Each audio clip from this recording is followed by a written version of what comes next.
कोल्हापूरचा मान, जिथे राजेशाही सौंदर्याला मिळते हिऱ्यांच्या लखलखीत तेजाची साथ। हिऱ्यांची ही नजाकत केवळ सौंदर्य खुलवत नाही, तर ती ठरते तिच्या घरंदाज अभिमानाची एक तेजस्वी ओळख। परंपरेचा वारसा आणि नव्या पिढीचा विश्वास, यातूनच घडतीये एक नवी संस्कृती, जिच्या कणाकणात भिनलीये हिऱ्यांसारखी नितळ शुद्धता। राजेशाही परंपरा उजळते पिढ्यान पिढ्या।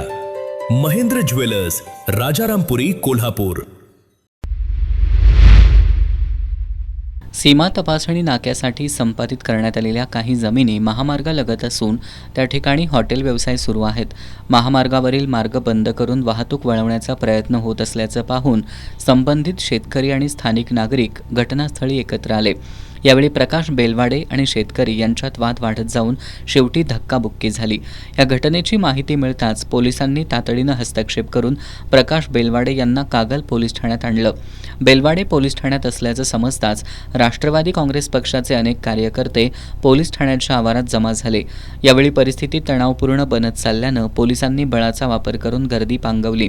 दरम्यान प्रकाश बेलवाडे यांनी अलीकडील काही मुलाखती आणि समाज माध्यमांवरील पोस्टरमधून नामदार हसन मुश्रीफ यांच्याबाबत केलेल्या कथित जातीवाचक उल्लेखांमुळे राष्ट्रवादीच्या कार्यकर्त्यांमध्ये नाराजी निर्माण झाली आहे। याचबरोबर कागल चेकपोस्ट कोल्हापूरच्या दिशेनं सुरू आणि बेळगावच्या दिशेनं बंद का, अशा आशयाची पोस्ट समाज माध्यमांवर प्रसारित झाल्यानं वातावरण अधिकच तापल्याचं दिसून आलं।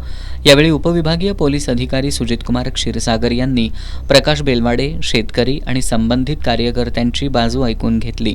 महामार्ग बंद करण्याचा प्रयत्न, पोलीस बंदोबस्त न घेता बॅरिकेड्स उभारणं, तसंच समाज माध्यमांवरून समाजात तेढ निर्माण होईल असे संदेश प्रसारित करण्याबाबत त्यांनी बेलवाडे यांना सुनावलं।